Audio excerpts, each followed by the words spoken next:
तो आदाब, नमस्कार, गुड इवनिंग, सत श्री अकाल। एक बार फिर आप तमाम लोगों का स्वागत है क्राइम तक की कहानी के इस एपिसोड में। उम्मीद है पूरी फैमिली अच्छी होगी, अपना ख्याल रख रही होगी। तो कल जैसा मैंने वादा किया था, आज की कहानी ज़मीन से लेकर आसमान, या ये कहें कि धरती से लेकर चांद तक की। और इसकी वजह यह है कि सचमुच कल यानी कि 23 अगस्त को शाम से ही हर देशवासी की नज़र आसमान की तरफ होगी, या यूँ कहें कि चांद की तरफ होगी, क्योंकि कल चंद्रयान 3 को चांद के ऊपर, वो भी साउथ पोल में यानी कि दक्षिणी ध्रुव पर लैंड करना है। करीब 3,85,000 किलोमीटर का ये सफ़र तय कर चंद्रयान 3 इस वक्त चांद के बिल्कुल करीब है। चांद से दूरी, जहाँ पे सतह की बात करें ज़मीन की, 30-35 किलोमीटर की दूरी पर है। 3,85,000 किलोमीटर का सफ़र तय कर चुका है। तो फिर ये 30-35 किलोमीटर का जो आखिरी सफ़र है, और उसमें भी आखिरी 100 मीटर पर सबकी निगाहें क्यों चांद के साउथ पोल यानी दक्षिणी ध्रुव पर लैंड करना इतना मुश्किल होता है, क्या वजह है? और उससे भी पहले ये चांद है क्या? 3,85,000 किलोमीटर का सफ़र जो तय किया है, उसको आप ऐसे भी समझ सकते हैं कि अगर आप एक कार चला रहे हो और उस कार की रफ्तार 100 किलोमीटर प्रति घंटा हो, 100 किलोमीटर पर आवर, उस कार को आप बिना रुके हुए 100 किलोमीटर की रफ्तार से 5.5 महीने तक चलाते रहिए, नॉन स्टॉप 100 किलोमीटर की स्पीड में, तब आप चांद पर पहुंचेंगे। तो चांद की ये पूरी कहानी, चंद्रयान के उन आखिरी 15 मिनट, जिसे कहते हैं कि मतलब आखिरी लास्ट 15 मिनट्स हॉरर, वो क्यों है, क्या है, चांद क्या है, ये पूरी कहानी आपके सामने पेश है। कहते हैं कि बात करीब 4.5 अरब साल पुरानी है। चांद और धरती का जन्म एक साथ हुआ था, ऐसा कहा जाता है। अब कैसे हुआ था? कहते हैं कि हमारी जो पूरी सिस्टम है, ज़मीन से लेकर आसमान तक, उसमें बहुत सारी चीज़ें हैं। पहली चीज़ तो ये है कि जो हम नीला नीला आसमान देखते हैं, वो गाना भी है ना, नीले जरी वाले आसमान के तले, तो जरी तारे को बनाया गया था। आसमान है क्या? आसमान की ऊंचाई क्या है? आसमान का कोई और छोर है? तो कहा यह जाता आसमान कुछ नहीं है, हमारी नज़रों का धोखा है, इसलिए कि वो अंतहीन है। आसमान की ऊंचाई कितनी, आज तक कोई नाप सका नहीं। आसमान कहाँ शुरू कहाँ ख़त्म, ये कोई जान सका नहीं। तो आसमान क्या है? एक खुली जगह, कुछ भी नहीं है। लेकिन उसी खुली जगह के नीचे बहुत सारी चीज़ें हैं, और उन चीज़ों में एक सबसे अहम है सूरज, जो एक किस्म का तारा है, जिसकी अपनी एक चमक। अब सूरज के साथ और क्या है? तो सूरज के बाद जो सूरज के सबसे करीब है, वो है बुध। इसको ऐसे समझिए कि हमारा देश है, हम 140 करोड़ की आबादी है। हमारे देश में सैकड़ों शहर है। आप लखनऊ, दिल्ली, कोलकाता, पटना, मथुरा, इंदौर, है ना, सारे शहर, आप बहुत सारे शहर होंगे। लेकिन हमारे यहाँ 5-6 मेट्रोपॉलिटन सिटी, जिसको कहते हैं महानगर, सबसे बड़े शहर, दिल्ली, मुंबई, कोलकाता, चेन्नई, हैदराबाद, बेंगलुरु। तो ऐसे ही इस पूरे ब्रह्मांड में बहुत सारे छोटे छोटे शहर समझ लीजिए हैं, लेकिन उसमें महानगर 4 है, बल्कि 8 है। कौन कौन से हैं? जो सबसे बड़े हैं और जो सूर्य के करीब हैं। तो पहला है बुध। इसको हम ग्रह बोलते हैं, जैसे हमारी धरती एक ग्रह है, तो जो पूरी धरती है ये एक ग्रह है, यानी कि एक प्लैनेट है। तो उसी तरीके से एक प्लैनेट और है, उसका नाम है बुध। बुध यानी मरकुरी, ये पहला हो गया। बुध के बाद जो सूर्य के करीब दूसरा प्लैनेट है या ग्रह है धरती की तरह, वो है शुक्र, जिसको हम वीनस कहते हैं। इसके बाद जो सूर्य के करीब तीसरा सबसे बड़ा ग्रह है, वो हमारा अर्थ, धरती, जहां हम लोग रहते हैं। फिर इसके बाद चौथा है मंगल, पांचवा है बृहस्पति। मंगल को मार्स भी कहते हैं और बृहस्पति को जुपिटर कहते हैं। और इसके बाद आता है शनि, जिसको सैटर्न कहते हैं। 6 हो गए, और 7वां है राहु, और 8वां है केतु। तो ये 8 प्लैनेट या 8 ग्रह सूर्य के सबसे करीब। अब ये 8 हो गए, इनमें से कुछ छोटे छोटे क्षुद्र ग्रह, मतलब अब ये 8 को ऐसे समझ लीजिए कि अपने देश के 8 बड़े महानगर हैं, दिल्ली, मुंबई, कोलकाता जैसे। अब इन 8 बड़े महानगरों के अलावा कुछ छोटे छोटे कस्बे हैं, गांव हैं, बहुत सारे। तो वैसे ही जो मंगल है या फिर बृहस्पति है, इसके बीच में ऐसे बहुत सारे छोटे छोटे गांव और कस्बे हैं जिनको हम कई बार इनके बीच में बहुत सारे कस्बे जो हैं मंगल और बृहस्पति के बीच में, एक तरह से समझ लीजिए पत्थर टाइप हो गए बड़े बड़े। अब ये आपस में कई बार टकराते हैं, और जब टकराते हैं तो टक्कर खाने के बाद नीचे की तरफ आते हैं। जब नीचे की तरफ आते हैं तो उनके डायरेक्शन में जो आता है, सपोज इस मंगल और बृहस्पति के बीच में कुछ टक्कर हुआ है और वहाँ से जो पत्थर है जिसको नीचे गिरते हैं, एस्ट्रॉयड भी कहते हैं जिसे, इसको ये समझ लीजिए कि अंतरिक्ष के पत्थर। तो जब वो नीचे गिरते हैं तो उनके सबसे सामने जो पड़ता है सबसे पहले, सपोज अगर मंगल पड़ा तो मंगल के ऊपर गिरेंगे, तो अब ऊपर से कोई चीज़ वजनी गिरेगा तो चोट तो लगेगी। अब मंगल रास्ते से हट गया तो अर्थ सामने ज़मीन दिखाई दे गया, तो एक पत्थर मारा मैंने, आप हट गए, पीछे वाले को लग गया, तो अब पीछे हमारी धरती है। तो वो जो धरती पे आकर गिरती है, हालांकि इतनी स्पीड में गिरती है, हज़ारों किलोमीटर की रफ्तार में, कि बहुत सारे तो ऐसे ये आसमानी या अंतरिक्ष के पत्थर ऊपर ही जलकर खाक हो जाते हैं, क्योंकि तेज़ी इतनी होती है। जैसे अगर आप किसी प्लेन में जब उड़ता है तो खिड़कियाँ इसलिए बंद होती है कि उस वक्त हवा इतनी तेज़ होती है, प्लेन की रफ्तार होती है 800 किलोमीटर 700 किलोमीटर, तो इनकी रफ्तार तो हज़ारों किलोमीटर होती है। लेकिन फिर भी कुछ आकर धरती पर गिर जाते हैं। जब धरती पर गिरते हैं तो तबाही होती है, बहुत बड़े बड़े गड्ढे बनते हैं। जैसे अपने देश में एक लुनार झील है महाराष्ट्र में, कहते हैं कि वो एक ऐसे ही अंतरिक्ष का पत्थर आकर गिरा था, एस्ट्रॉइड। तो जब वो पत्थर ज़मीन पर आकर गिरता है तो उसका नाम बदल जाता है, फिर हम उसको कहते हैं उल्का पिंड। तो उल्का पिंड जब गिरता है तो तबाही मचती है। तो ये उल्का पिंड बहुत बार धरती पर गिरा। अब धरती सामने से हट गया तो सामने अब चांद दिख गया, तो ये जाकर चांद पे गिर जाता है। तो जब चांद पे गिरता है तो वहाँ भी बड़े बड़े गड्ढे बनते हैं। तो कहते हैं कि ऐसी ही बहुत सारी जो टकराहट हुई इस मंगल और बृहस्पति के बीच, जो छोटे छोटे कस्बे टाइप मैंने आपको बताया, क्षुद्र गिरा, तो उससे, उसके मलबे से चांद का जन्म हुआ। तो चांद कहते हैं कि पूरा एक कुछ नहीं है, एक जो धूल मट्टी और मलबा जो इन चीज़ों से, एस्ट्रॉइड से जो बना, उसकी वजह से चांद का जन्म हुआ। और जो वहाँ पे बड़े बड़े गड्ढे हैं उसको हम लोग क्रेटर कहते हैं। तो आसमानी या अंतरिक्ष के पत्थरों ने आपसी टकराहट के बाद जो तबाही मचाई और उससे जो कचरा और धूल मिट्टी ये सारी चीज़ें जन्मी, उसने चांद को जन्म दिया। अब धरती और चांद के बीच में कुछ खाली स्पेस भी होता है, जिसको हम लोग स्पेस कहते हैं, अंतरिक्ष, उसका एक टुकड़ा भी है। बहुत सारे लोग गलतफहमी में इस रहते हैं कि शायद अभी जो चल रहा है कि हमारे राकेश शर्मा जो है वो पहली बार चांद पर गए थे। राकेश शर्मा अंतरिक्ष में गए थे, यानी स्पेस में गए थे। चांद पर आज तक कोई भारतीय नहीं जा पाया। चांद पर सिर्फ और सिर्फ 12 इंसानों ने कदम रखा है। पहले नील आर्मस्ट्रांग थे, 20 जुलाई 1969 उन्होंने कदम रखा था, और उनके साथ एक और थे, उनके साथ ही 3 लोग गए थे और एक बाहर ही नहीं निकले थे क्योंकि वो टीम का हिस्सा थे। उसके बाद अगले 4 सालों में 6 मिशन के दौरान कुल 10 लोग और गए, यानी कि 12 लोगों ने चांद पर कदम रखा आज तक के इतिहास में। जो आखिरी शख्स ने चांद पर कदम रखा था वो 1972 में रखा था। पिछले 50 सालों में उसके बाद कोई इंसान चांद पर नहीं जा पाया। और ये 12 के 12 इंसान जिन्होंने चांद पर कदम रखा वो सब के सब अमेरिकी थे, अमेरिका ने भेजा।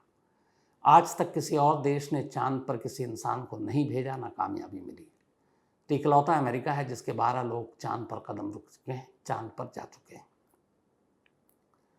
तो अब चांद का जन्म हो चुका इन सारे मलबों और इससे, कहते हैं उसी तरीके से धरती का भी जन्म हुआ था।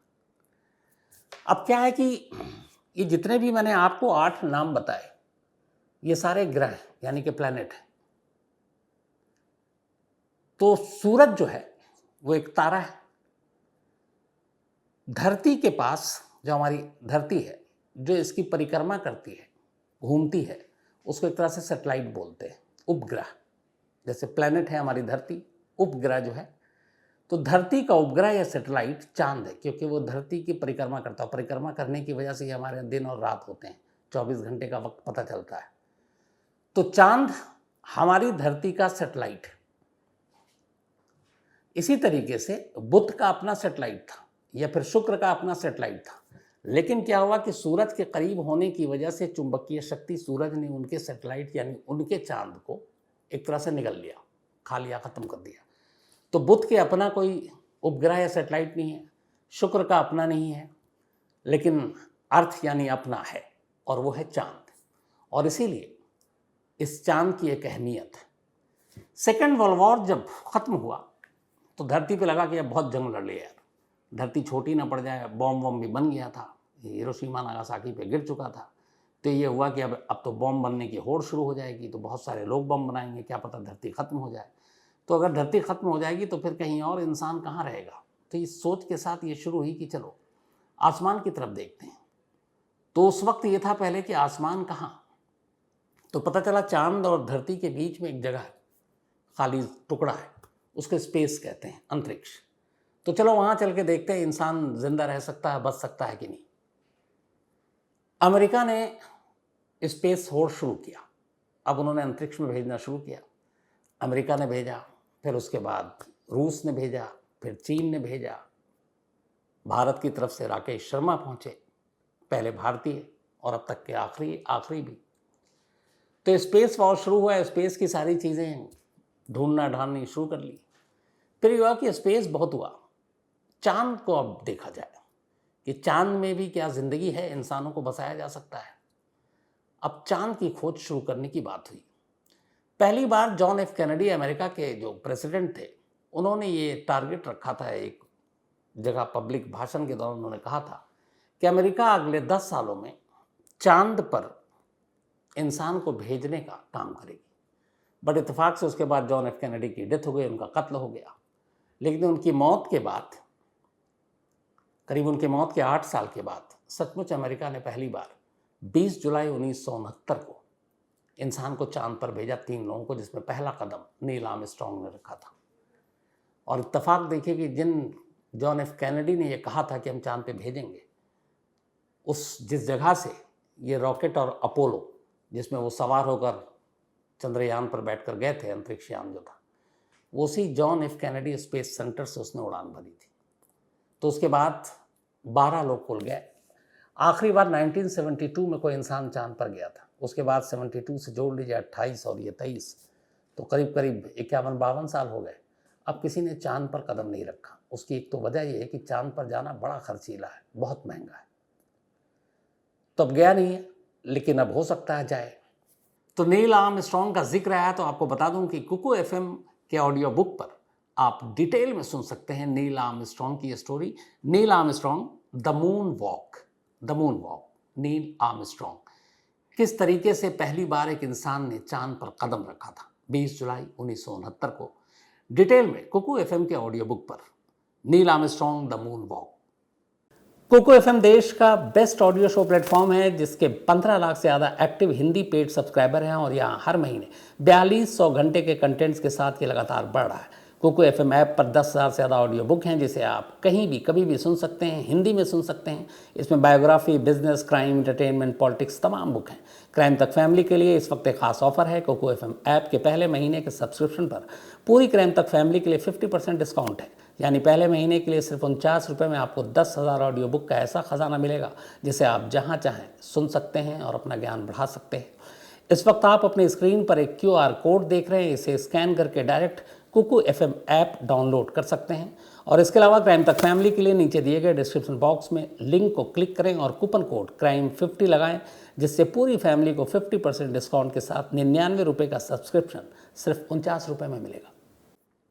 बट चांद पर बाकी इस तरीके से जैसे हमारा चंद्रयान 3 गया है, चंद्रयान 2 और 1, चंद्रयान 2 4 साल पहले, आपको पता है लैंडिंग से पहले वो क्रैश कर गया था, तो अब 3 है।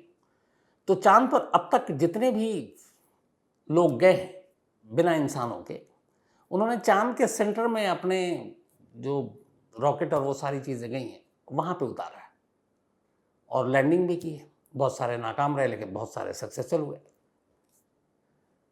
चांद के सेंटर में जाकर जो वहाँ का जो मध्य एरिया था, वहाँ पर तो लैंडिंग और ये सारी चीज़ें हो गई। क्यों? वहाँ बड़ा आसान था, क्योंकि वहाँ पे रोशनी भी थी, वहाँ ज़मीन भी समतल मिली, तो बहुत सारी चीज़ें ढूंढी गई वहाँ से। वहीं से शुरुआत हुई कि चांद पे शायद पानी मिले। अमेरिका ने दावा किया। इसी खोजबीन के दौरान पता चला कि चांद पे एक इलाका ऐसा है जो बिल्कुल अंधेरे में डूबा हुआ है और उसका राज किसी को नहीं मालूम, और वो है दक्षिणी ध्रुव, यानी कि साउथ पोल, जैसे अपना अंटार्कटिका वाला एरिया है। तो वहाँ कोई गया नहीं। अब क्यों नहीं गया? तो चांद का ये जो साउथ पोल है, ये पूरा हमेशा अंधेरे में ढका होता है, यहाँ तक सूरज की रोशनी नहीं पहुँचती। और उसकी वजह यह है कि चांद की उत्पत्ति या जन्म जिस तरीके से हुआ था, जैसा मैंने आपको बताया, एस्ट्रॉइड, उसके बाद उल्का पिंड गिरा, वहाँ बड़े बड़े मीलों बड़े बड़े गड्ढे। तो चांद की सतह पर आपने अभी हाल में जो तस्वीरें भेजी हैं चंद्रयान ने, आपने देखा होगा, चांद के बारे में हम सब की जो कल्पना है बेहद खूबसूरत। ज़मीन से चांद तो बहुत खूबसूरत दिखता है, चमकता हुआ। वो इसलिए कि सूरज की रोशनी चांद को मिलती है, चांद की अपनी कोई रोशनी नहीं है। लेकिन अंदर से जो चांद है वो खोखला है, और वहाँ सिर्फ गड्ढे ही गड्ढे हैं, और वो भी पता नहीं कितने बड़े बड़े गड्ढे हैं।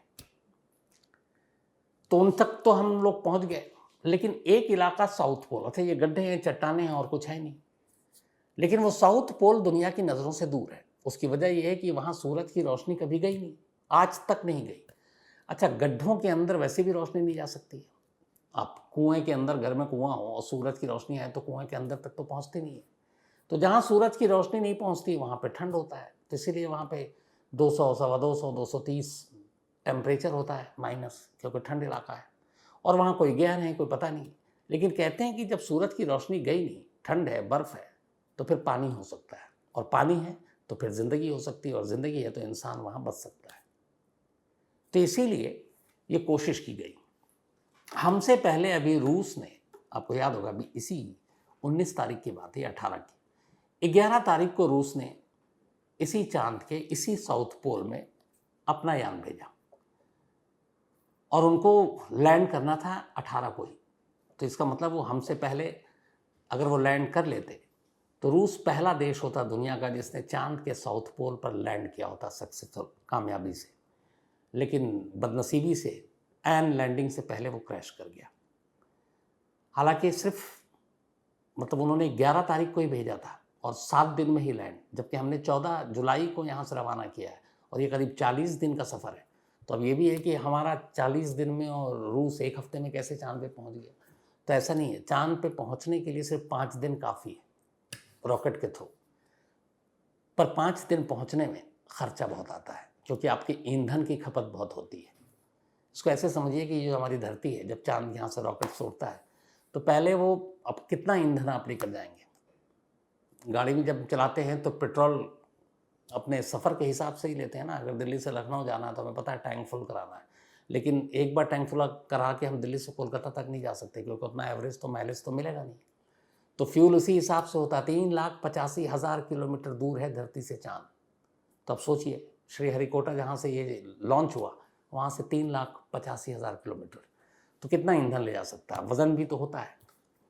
तो इसीलिए ये होता ये है कि धरती की परिक्रमा करते हैं, और परिक्रमा करते हैं तो उस वक्त फ्यूल की ज़रूरत नहीं होती है। इसको ऐसे समझिए, बचपन में जब हम लोग मेला देखते हैं तो एक कुएं में मौत का खेल हुआ करता था, मोटरसाइकिल चलाने वाला, वो यूं यूं यूं करता था और उसकी स्पीड बढ़ती जाती थी और यूं धड़ाम सा ऊपर आ जाता था। तो परिक्रमा के दौरान भी ऐसे ही होता है, स्पीड बढ़ती जाती है घूमते घूमते, और उनके फ्यूल बचता है। लेकिन फिर जब वो आप चांद पे पहुंचते हैं तब आपको उस ईंधन की ज़रूरत होती है, वो भी आगे बताऊंगा। तो खैर, रूस नाकाम हो गया क्योंकि उनका ठीक लैंडिंग से पहले क्रैश कर गया। अब हमारी बारी है। कल शाम 6:04, 23 अगस्त, अगर चंद्रयान 3 लैंड कर गया तो यकीन मानिए कि पूरी दुनिया में हम लोगों का सर बहुत ऊंचा उठ जाएगा, क्योंकि हम पहले ऐसे देश होंगे जिन्होंने चांद के साउथ पोल पर कदम रखा होगा, लैंड कराया होगा, और फिर वहाँ से जो हमें जानकारी मिलेगी। अब आते हैं मेन मुद्दे पर। 3,85,000 किलोमीटर का सफ़र तय कर लिया, तो फिर लैंडिंग में क्या मुश्किल है? ये लैंड कैसे, और इतना सबसे मुश्किल काम लैंड का क्यों होता है? तो इस वक्त अगर आज की तारीख की मैं बात करूं, जो हमारा चंद्रयान 3 है वो साउथ पोल में चांद की सतह से सिर्फ 30-35 किलोमीटर की दूरी पर है। मतलब 3,84,965 किलोमीटर का सफ़र तय कर चुका है। अब सिर्फ 35 किलोमीटर बचा है, यानी दिल्ली से गुड़गांव की इतनी दूरी है, बस यहीं पे है वो। अब उसको वहाँ लैंड करना है। तो फिर जब पहुँच गया तो लैंड करने में मुश्किल क्या है, बस असली खेल यही है। अब इसको ऐसे समझिए कि क्यों ये लैंडिंग में इतनी प्रॉब्लम आती है। प्रॉब्लम इसलिए आती है, हम लोग प्लेन में, बहुत सारे लोग आप सभी बैठे होंगे, तो जब हम प्लेन में उड़ते हैं तो प्लेन में उड़ने के लिए और उतरने के लिए कोई ख़ास जगह होती है। कोई भी प्लेन किसी खेत में, किसी सड़क पर या किसी मोहल्ले में लैंड नहीं कर सकता, रिस्क होता है। कई बार आपने देखा होगा इमरजेंसी लैंडिंग, तो भी नज़दीकी एयरपोर्ट को कांटेक्ट किया जाता है। तो इसीलिए प्लेन को लैंड कराने के लिए ख़ास जगह, और उसे हम एयरपोर्ट कहते हैं। अब एयरपोर्ट पे प्लेन क्यों लैंड होती है? इसलिए कि उनको एक समतल सड़क दी जाती है, और उसके बाद वो जब उतरते हैं तो जब लैंडिंग के वक्त आपने देखा होगा प्लेन लैंडिंग से पहले ही हाइट अपना कम करना शुरू कर देता है। अब धीरे धीरे वो नीचे आता है, अचानक नहीं आता। अगर अचानक आएगा तो बड़ाम सा नीचे गिरेगा। तो वो धीरे धीरे आते हैं। उसके बाद कई बार वो जब नीचे आने के लिए वो कट भी मारते हैं। एक ऐसे उन्होंने कट लिया तो फिर तो उसी तरीके से ये चंद्रयान भी इसी तरीके से आता है। अब उसके बाद प्लेन को लैंड करने के लिए एक एयरपोर्ट मिला, तो उसे पता है अब लैंड करना है। स्पीड बहुत ज़्यादा होती है। आपने जब भी देखा होगा जब प्लेन रनवे को टच करता है, उसके बावजूद उसकी स्पीड उस वक्त 200-300 किलोमीटर प्रति घंटा होती है। फिर ब्रेक मारा जाता है और तब जाकर रनवे के ख़ास छोर पर प्लेन लैंड करता है, और उस रनवे की लंबाई भी उसी के हिसाब से होती है। तो प्लेन को लैंड कराने के लिए ज़रूरी है कि एक रनवे हो, प्लेन की स्पीड हो और कब पहिया टच करे, ये सारी चीज़ें कैलकुलेटेड होती हैं। तो इसके बाद लैंड कर गई। बस ऐसे ही समझिए चंद्रयान 3 है और वो उत्तरी ध्रुव, साउथ पोल है, यानी कि दक्षिण ध्रुव है चांद का, जहाँ पे चंद्रयान 3 को लैंड करना है। अब मुश्किल क्या है? जैसा मैंने शुरू में कहा कि चांद के बारे में ये कि चांद खोखला है और चांद पर गड्ढे ही गड्ढे हैं।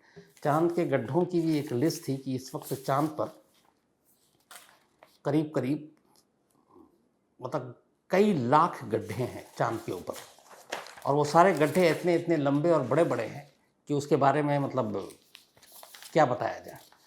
14 लाख गड्ढे यानी क्रेटर चांद के ऊपर, और 9137 से ज़्यादा इसमें अब तक क्रेटर की पहचान की गई, यानी जो उल्का पिंड गिरा था। और कहते हैं कि इन 14 लाख गड्ढों में से 1675 की तो उम्र का भी पता नहीं है, और इसमें से बहुत सारे ऐसे गड्ढे हैं जिनको ये बारे में इंसानों को कुछ पता ही नहीं है कि ये गड्ढे मतलब कहाँ हैं, कैसे, क्योंकि वहाँ तक हम पहुँचे नहीं हैं साउथ पोल तक। तो अब प्लेन जिस तरीके से लैंड किया तो उसकी पूरी एक अपना एक तरीका है। चंद्रयान 3 का भी यही तरीका है, लेकिन मुश्किल क्या है वहाँ पर? मुश्किल ये है कि इस वक्त अभी 35 किलोमीटर दूरी पर जब वो है तो वो चांद के बराबर नहीं है, बल्कि इस वक्त हमारा चंद्रयान 3 चांद के ऊपर है। प्लेन जब भी लैंड करता है तो ऊपर होता है, रनवे नीचे होता है, तो वो धीरे धीरे रनवे पर आता है और फिर टच करता है पहिया, और उसके बाद वो ब्रेक मारता और रुक जाता है। अब यहाँ दिक्कत ये है कि अब करते करते अब ये चांद के ऊपर पहुँच चुका है। चांद से करीब मान लीजिए कि 35 किलोमीटर ऊपर है, उड़ रहा है। अब उसको धीरे धीरे नीचे आना है। वो धीरे धीरे आने में भी कोई इशू नहीं है। इशू है आखिरी 15 मिनट, लास्ट 15 मिनट्स, जिसको हॉरर ऑफ लास्ट 15 मिनट्स कहते हैं। वो क्यों है? बेहद आसान लफ्ज़ों में ऐसे कि जब चांद को आप नीचे ला रहे हैं तो अब चांद में क्या है, उस जो चांद को नहीं, चंद्रयान 3 को, तो उसमें सारा सिस्टम है, कैमरा भी है और वो देख रहा है। अब उसे ये देखना है कि इस पूरे गड्ढे वाले चांद में जगह जगह तो गड्ढा, और गड्ढे भी इतने गहरे गहरे कई कई किलोमीटर, इसीलिए वहाँ रोशनी तो पहुँचती नहीं है सूरज की। तब ये सोचिए कि अगर वो कहीं पे नीचे उतरे चंद्रयान 3 और कोई गड्ढा हो तो टकरा कर क्रैश कर जाएगा या गड्ढे के अंदर घुस जाएगा। तब उन्हें चाहिए एक समतल जगह, जैसे रनवे है, कि हाँ यार यहाँ पे कोई टक्कर नहीं हो सकती, कुछ नहीं, आराम से उतर सकते हैं। तो पहले तो उसको वो रनवे टाइप की समतल जगह ढूंढनी है चंद्रयान 3 को। जो उनके में सारी इक्विपमेंट्स मशीनें लगी हुई हैं, कैमरा लगा हुआ है सब। दूसरा, ये ऐसे भी नहीं है कि प्लेन की तरह ऐसे ऐसे आ रहा, ये सीधे ऊपर से आ रहा है। ये इस वक्त समझिए चंद्रयान 3 यहाँ है और ये चांद की ज़मीन है सतह, तो उसको ऐसे आना है। ऐसे आने में और ऐसे आने में फ़र्क है। अब ऐसे आ रहा तो तेज़ी से नीचे गिरेगा, लेकिन तेज़ी से अगर उसको पूरे कंट्रोल ही ना हो स्पीड में, तो नीचे टकराए और क्रैश। तब यहाँ पर ऐसे सिचुएशन में चांद को नीचे लगाने के लिए एक थ्रस्टर का इस्तेमाल होता है। थ्रस्टर आपने देखा जब चंद्रयान 3 लॉन्च हुआ तो एक नीचे रॉकेट के नीचे एक आग का गोला निकलता और फिर वो ऊपर तेज़ी से भागता है, तो वो जो आग का गोला निकलता है उसको थ्रस्टर कहते हैं। तो ये चंद्रयान 3 में भी थ्रस्टर का काम ये है अब कि वो उसको कंट्रोल करे तेज़ी से, और फिर उसको क्योंकि नीचे भी की तरफ खींचेगी तो उसको कंट्रोल करे। तो उसकी गति को कंट्रोल करना है। आखिरी 15 मिनट में फिर ये है कि उसकी रफ्तार को कैलकुलेट करना है, एक एक पॉइंट, मतलब मीटर से लेकर सेंटीमीटर तक की दूरी एग्जैक्ट आपकी नापी होनी चाहिए। अगर 10 है मान लीजिए कि 1 2 3 4 5 6 9 10 में उसको टच करना है तो वो 10 ही होना चाहिए, वो 9 नहीं हो सकता, वो 11 नहीं हो सकता, वरना क्रैश कर जाएगा। तो अब उसको पहली चीज़ है कि रनवे तलाशना है जहाँ पे गड्ढा ना हो। प्रॉब्लम ये है कि वहाँ गड्ढा ही गड्ढा है। दूसरा, साउथ पोल में शुरू में बताया कि चांद की रोशनी पहुँचती नहीं है, वहाँ अंधेरा ही अंधेरा है। तो इसीलिए अब तक जितने भी चांद पे जो बाकी गए जिन्होंने सेफ लैंडिंग की है, सॉफ्ट लैंडिंग जिसको कहते हैं, सॉफ्ट लैंडिंग इसी को कहते हैं, बिल्कुल ज़मीन पे उतरना, तो वहाँ रोशनी थी, कोई दिक्कत नहीं थी। यहाँ रोशनी नहीं, अंधेरा है, और उस अंधेरे में गड्ढे हैं, गड्ढों को भी ढूंढना है, फिर आपको उसमें रनवे ढूंढना है। अब ये सारी चीज़ें, उसके बाद आपको एक एक चीज़ कैलकुलेट करना है कि इस वक्त जैसे प्लेन का पहिया टच करता है उस पर, तो इनको भी उसी तरीके से वहाँ पर टच करना है। अब सबसे दिक्कत आती है कि जैसे जैसे चांद की ज़मीन नज़दीक आती जाती है,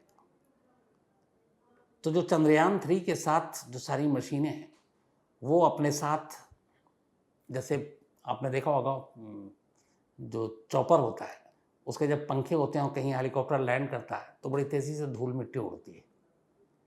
तो जैसे ही वो नज़दीक ज़मीन के आता है तो वहाँ पे उस चंद्रयान 3 की मशीनों की वजह से धूल और मिट्टी उड़नी शुरू हो जाती है। उससे प्रॉब्लम ये आती है कि जो उसमें कैमरे लगे हुए हैं उस कैमरे के ऊपर धूल मिट्टी आ जाती है। तो अब आपको एग्जैक्ट दिख नहीं रहा है कि यहाँ गड्ढा है, ये समतल है, गड्ढे के एज पे है, या हमारा कहाँ पे है याम। तो उस धूल मिट्टी की वजह से आंखें एक तरह से बिल्कुल अंधी हो जाती हैं। तो वो भी एक इशू आता है, और अब तक जितने बार भी लोग चांद पर लैंड कर रहे हैं उनके साथ यही दिक्कत हुई है। तो आपको कैलकुलेशन परफेक्ट गिनती होनी चाहिए। जैसे उड़ान भरते वक्त श्रीहरिकोटा में आपने देखा होगा 10 9 1 उसके बाद 0 पे सीधे रॉकेट उड़ा, यहीं यहाँ पर भी है कि 10 के बाद सीधे 0 होगा और उसी वक्त उसको टच करना है। तो स्पीड कंट्रोल करना है, सही आपको रनवे ढूंढना है, और उसके बाद आपकी जो सारी कैलकुलेशन एक एक चीज़, वो सारी चीज़ों को देखना, तब आप सॉफ्ट लैंडिंग करेंगे।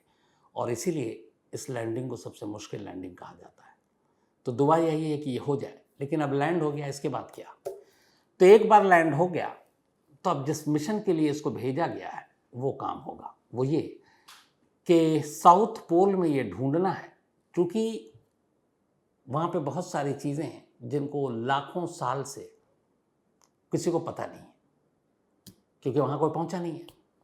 तो वहाँ की मिट्टी, वहाँ के टुकड़े, वहाँ के पत्थर, इन चीज़ों के ज़रिए अब इसरो ये पता लगाएगा कि क्या यहाँ पानी है, क्या यहाँ जीवन हो सकता है, यहाँ किस किस तरह के गैस हैं, क्योंकि वहाँ कहते हैं हाइड्रोजन भी है।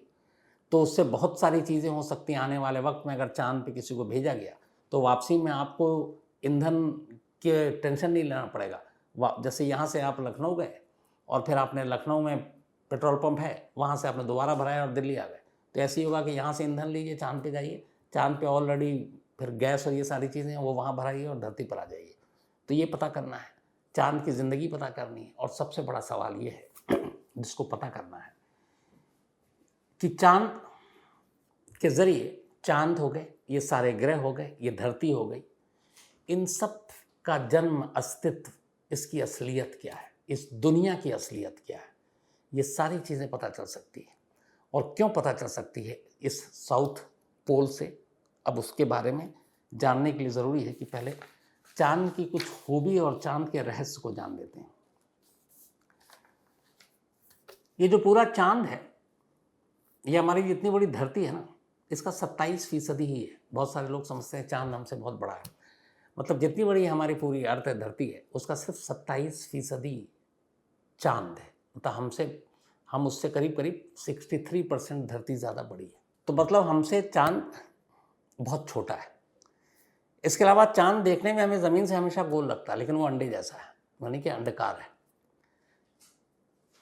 चांद मैंने शुरू में आपको बताया था कि ये धरती की परिक्रमा करता है, यानी ये हमारा सैटेलाइट है चांद, असल में ये हमारा उपग्रह है।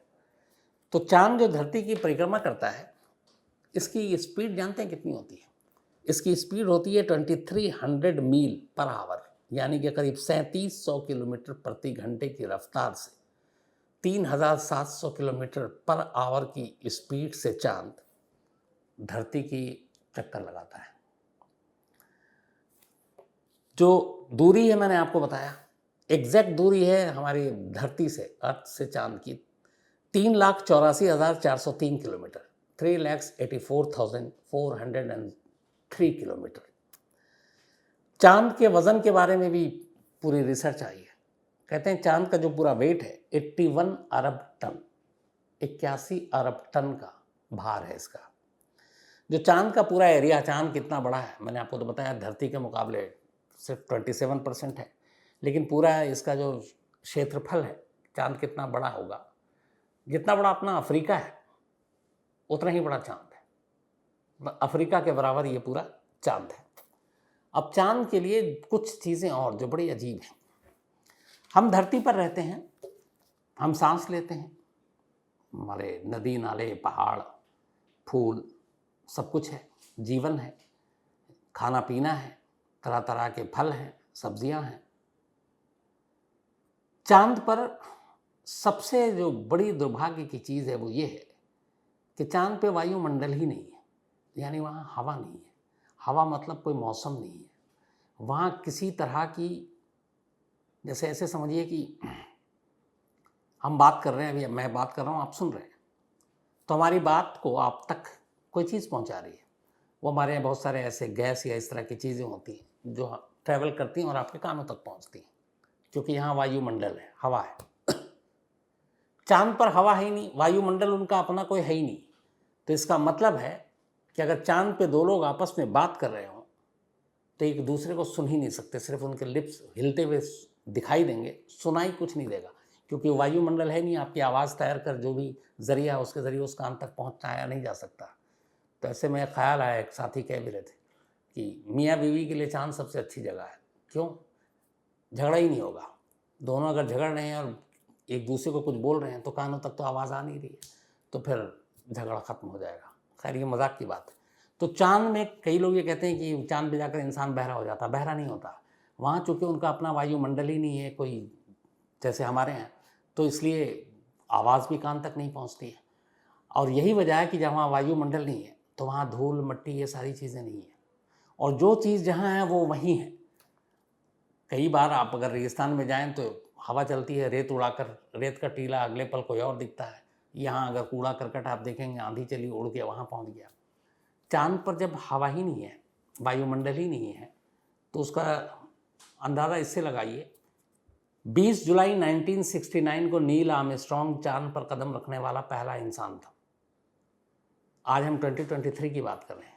जब नील आर्मस्ट्रॉन्ग ने चांद पर कदम रखा, उनके कदमों के निशान वहाँ पड़ गए, और वो निशान पड़ गए, और वो निशान आज भी हैं, और कहते हैं अगले लाखों साल तक वो निशान वैसे ही रहेगा उनके कदमों का, इसलिए कि वायुमंडल नहीं है। वायुमंडल नहीं है तो धूल नहीं है, धूल नहीं है तो हवा नहीं है तो धूल नहीं है, तो सारी चीज़ें जस की तस हैं। तो इसीलिए कहा जा रहा है कि जो ये साउथ पोल में चंद्रयान को भेजा गया है, वहाँ तक सूरज की रोशनी कभी पहुँची नहीं, हवा है नहीं, तो जो चीज़ जहाँ है वो वैसे ही है। तो अगर उन पत्थर के टुकड़ों को, उनके जो मिट्टी है या बाकी चीज़ें हैं, अगर उसको लाकर जांचा जाए, उन पर रिसर्च किया जाए, तो ये पता चल सकता है कि चांद से लेकर धरती तक और ये पूरे जो हमारा ब्रह्मांड है इसका रहस्य क्या है, इसका जन्म कैसे हुआ, कब हुआ, तो एक बड़ी क्रांति होगी। तो इसीलिए कल चंद्रयान 3 का सॉफ्ट लैंडिंग यानी कि कामयाब लैंडिंग होना बहुत ज़रूरी है। और कल पूरा देश, बल्कि मुझे लगता है पूरी दुनिया, आसमान की तरफ ही अपनी आंखें उठाकर रखेगी और देखेगी कि ये कैसे हो रहा है। और लाइव है, 6:04 का टाइम है, तो 6:04 का मतलब 4 इधर और 9 इधर, तो आप मानकर चलिए कि 5:51 से ही वो 15 मिनट जो सबसे मुश्किल होता है वो शुरू हो जाएगा, उसकी गिनती शुरू हो जाएगी। दुआ यही है कि इसी तरीके से सक्सेसफुल लैंड करें और इस साउथ पोल का राज जो अंधेरे में डूबा है वो हम तक पहुँचे, और फिर फ्यूचर में कभी ज़िंदगी, अगर चाँद पे बेसिक यही है कि पानी है, पानी मिल जाए तो फिर बाकी चीज़ें इंसान कर सकता है। तरह तरह के गैस हैं जिससे बहुत सारी क्रांति आ सकती है। तो कुल मिलाकर ये थी ज़मीन से लेकर चाँद तक की कहानी। मैंने अपनी तरफ से पूरी कोशिश की कि रिसर्च कर आपको आप तक पहुंचाऊं। हो सकता है, चूँकि मैं एक पेशे से क्राइम रिपोर्टर हूं, अब ये बड़े पढ़ाकू लोगों की चीज़ें हैं, लेकिन खुद भी इंटरेस्ट था इन चीज़ों को, इस रहस्य को जानने का, तो मेहनत की, पढ़ाई लिखाई और आप तक पहुंचाया। फिर भी अगर इसमें कुछ गलतियां रह गई हों तो माफ़ी चाहता हूं, और गलती सुधारने में कोई बुराई नहीं है, वो भी सुधार लूँगा। तो आज कहानी में इतना ही, इस उम्मीद और दुआ के साथ कि चंद्रयान 3 कल कामयाब हो, सॉफ्ट लैंडिंग हो 6:04 पर, और हम सभी का जो सर है गर्व और फख्र से ऊंचा उठ जाए, और चांद या चंदा मामा, इन लोगों की जो इनके पूरे रहस्य हैं वो हमारे सामने हो। हालांकि इधर जब से चंद्रयान 3 ने तस्वीरें भेजी, और बीच में आज की कहानी के मैंने दीपक से बोला भी है, वो सारी तस्वीरें अलग अलग लगाएंगे, लेकिन इधर जो तस्वीरें आ रही हैं उसने बहुत सारे लोगों का दिल तोड़ दिया है। इसलिए कि पहले चाँद की खूबसूरती की, अभी भी हालांकि ज़मीन से देखिए तो चाँद बहुत खूबसूरत है, लेकिन चाँद के अंदर की जो तस्वीरें आई हैं ना, उसने बहुत सारे लोगों के दिल तोड़ दिए हैं। अब मुझे लगता है आने वाले वक्त में शायर चाँद पर शायरी लिखने से थोड़ा बचेंगे, इसलिए कि उन्हें लग रहा है ये तो यार पूरा गड्ढों का ही इलाका है, गड्ढे ही गड्ढे भरे हुए हैं। अब गड्ढों पे मतलब किसी की खूबसूरती की तारीफ़ अब करें, यार तुम चाँद जैसे दिख रही हो, तो कहीं पलट के बुरा ना मान ले, अच्छा मजाक उड़ा रहे हो, मतलब मैं गड्ढा हूँ, तो ये भी हो सकता है। तो बहुत सारी चीज़ें बदल सकती हैं। हालांकि एक और जो फैक्ट इस वक्त रह गया वो आपसे ये कि चांद धरती की जो परिक्रमा कर रहा है 3 पॉइंट कुछ सेंटीमीटर के हिसाब से लगातार धरती से दूर होता जा रहा है, मतलब चांद की दूरी बढ़ती जा रही है। और कहते हैं आने वाले, हालांकि बहुत टाइम है, लाखों साल के बाद ऐसा होगा कि धरती से चांद की दूरी इतनी हो जाएगी, इतनी ज़्यादा हो जाएगी कि चांद धरती से दिखना बंद हो जाएगा। वैसे भी धरती करीब 23.5 मीटर या सेंटीमीटर झुकी हुई है, तो फिर वो आकार और वो जो एंगल है वो तो अलग चीज़ है, लेकिन जिस रफ्तार से चांद हर साल दूरी बना रहा धरती से, तो आने वाले कुछ लाख साल के बाद चांद धरती से दिखना गायब हो जाएगा। तो गायब होगा तो क्या होगा? बहुत सारी चीज़ें होंगी। चांद की वजह से जो दिन रात है उस पर असर पड़ेगा। चांद को लेकर जो बहुत सारे, जैसे करवा चौथ से लेके ईद और बकरीद और बाकी सारी मुहर्रम के चांद, ये सब जो होते हैं उस पर असर पड़ेगा। चंद्र ग्रहण और बाकी चीज़ों पे जो होगा वो नहीं होगा। दूसरा, जब चांद दूर जाएगा तो मौसम बदलेगा। चांद की वजह से जो आरभाटा आता है, समुद्र की लहरें इधर से उधर होती हैं, वो सारी चीज़ें गड़बड़ा जाएंगी। सर्दी, गर्मी, बरसात, ये सब उलट पुलट होकर रह जाएंगे। कुल मिलाकर ज़िंदगी पर इसका बहुत भयानक असर पड़ेगा। लेकिन जो वैज्ञानिक हैं जो इस पे काम कर रहे हैं, उनका कहना है कि चांद लगातार धरती से अपनी दूरी बना रहा है, और ये दूरी जिस दिन बन गई, चांद रूठ गया, अपना चेहरा दिखाना बंद कर दिया, तो धरती के लोगों पर इसका बहुत बुरा असर पड़ेगा। खैर, आसमान के रहस्य इतने हैं कि वाकई कभी कभी अब मुझे लगता है कि आसमान में ही खोकर और उन रहस्यों के बारे में पढ़ूं, समझूं, निकालूं और आप लोगों तक भी पहुंचाऊं। देखिए, कोशिश जारी है, हालांकि इसमें बहुत वक्त लगता है, और वक्त के ही क्राइसिस है, क्योंकि बहुत सारे और भी काम होते हैं दफ्तर के। तो फिलहाल कहानी में आज इतना ही, इस दुआ और इस उम्मीद के साथ कि कल जब हम बात करेंगे तो चंद्रयान 3 हमारे कामयाबी के साथ सॉफ्ट लैंडिंग कर चुका होगा और अपना मिशन पूरा कर चुका होगा। तो कहानी ख़त्म करूँ उससे पहले वही अपना सिलसिला। आज ओम इनका जन्मदिन है, तो हैप्पी बर्थडे ओम। और ये रंजन बल्कि रंजना सिंह जी के बेटे हैं, तो हैप्पी बर्थडे ओम। सोनिया कश्यप इनका भी आज जन्मदिन है, तो हैप्पी बर्थडे सोनिया। और ये मुस्कान वर्मा ने बल्कि मुकेश वर्मा ने भेजा है। कुणाल पासवान इनका भी जन्मदिन है, हैप्पी बर्थडे कुणाल। और ये दिनेश कुमार के बेटे हैं। नवीन यादव इनका भी जन्मदिन है, ये मुंबई से हैं और वैसे मुंबई में रहते हैं, वैसे बनारस से हैं, तो हैप्पी बर्थडे नवीन। आकाश अरोड़ा का भी जन्मदिन है, तो हैप्पी बर्थडे आकाश। और ये सुमित रंजन ने भेजा है। साथ ही शुक्राचार्य पुरी जी, इनका 20 को था, भूल गया था, तो बिलेटेड हैप्पी बर्थडे शुक्राचार्य जी। तो कहानी में इतना ही, लेकिन एक बार फिर आपको याद दिला दूं कि कुकू FM ऐप पर क्राइम तक फैमिली मेंबर्स के लिए खास ऑफर है। क्राइम 50 कूपन है, डिस्क्रिप्शन में लिंक है, यहाँ आप जाएं और 99 रुपीज़ का सब्सक्रिप्शन 49 रुपीज़ में पहले मंथ के लिए पाएं और कुकू FM के मज़े लें। तो फिलहाल कहानी में आज इतना ही। अब आपसे मुलाकात होगी कल रात 9 बजे किसी नई कहानी के साथ। तब तक अपना ख्याल रखिएगा। Thank you very much.